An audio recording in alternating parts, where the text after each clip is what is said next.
বীরভূমের তারাপীঠের বেসরকারি হোটেলে ভয়াবহ অগ্নিকাণ্ডে 9 জনের মৃত্যুর ঘটনার রেশ কাটতে না কাটতেই আবারও রামপুরহাটে একটি বেসরকারি হোটেলের কিচেনে অগ্নিকাণ্ডের ঘটনায় রীতিমতো চাঞ্চল্য ছড়িয়েছে।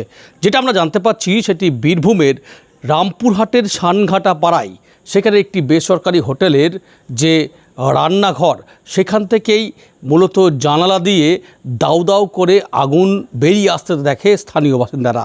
মুহূর্তের মধ্যে চাঞ্চল্য ছড়ায়। এরপরেই একটি দমকলের ইঞ্জিন ঘটনাস্থলে গিয়ে এবং স্থানীয়দের তৎপরতায় সেই আগুন নিয়ন্ত্রণে আনে। খুব স্বাভাবিকভাবেই যখন এই আগুন আতঙ্ক তাড়া করছে রামপুরহাট মহকুমা, তারাপীঠ সমস্ত এলাকার মানুষজনকে, আবারও সেই ঘটনায় রামপুরহাটে অগ্নিকাণ্ড খুব স্বাভাবিকভাবেই রীতিমতো চাঞ্চল্য ছড়িয়েছে। অবশ্যই যেটা আমরা জানতে পারছি যে এই ঘটনায় অর্থাৎ বেসরকারি হোটেলে কিচেনে অগ্নিকাণ্ডের ঘটনায় কোনো হতাহতের খবর না থাকলেও রীতিমতো আবারও নতুন করে প্রশ্ন উঠছে যে আদৌ পরিকাঠামো কি উপযুক্ত ছিল সেই হোটেলে, অগ্নি নির্বাপন ব্যবস্থা বিশেষ করে, নাকি একেবারেই নেই।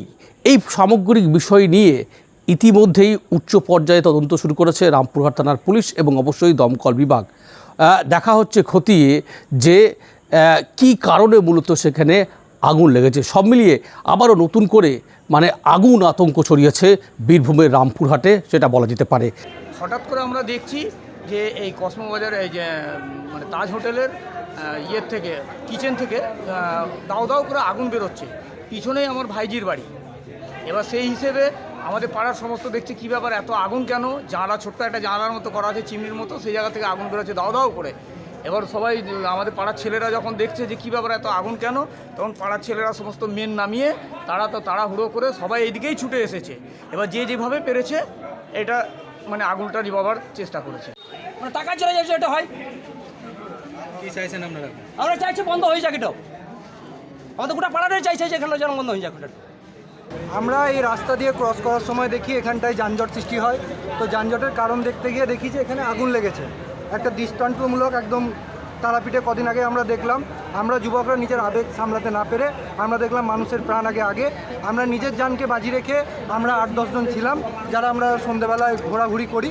দেখলাম তো এখানে এসে আমাদের বিক্রমদা ছিল, বিট্টুদা ছিল, এরা এই চাল দিয়ে চেপে ওই ফায়ারের চিমনিতে এই ফায়ার এক্সটিংগুইশারটা নিয়ে যখন ফায়ার করছে, আগুনের মুখে তাপ লাগছে, সেই সময় এটা ফেল মারছে।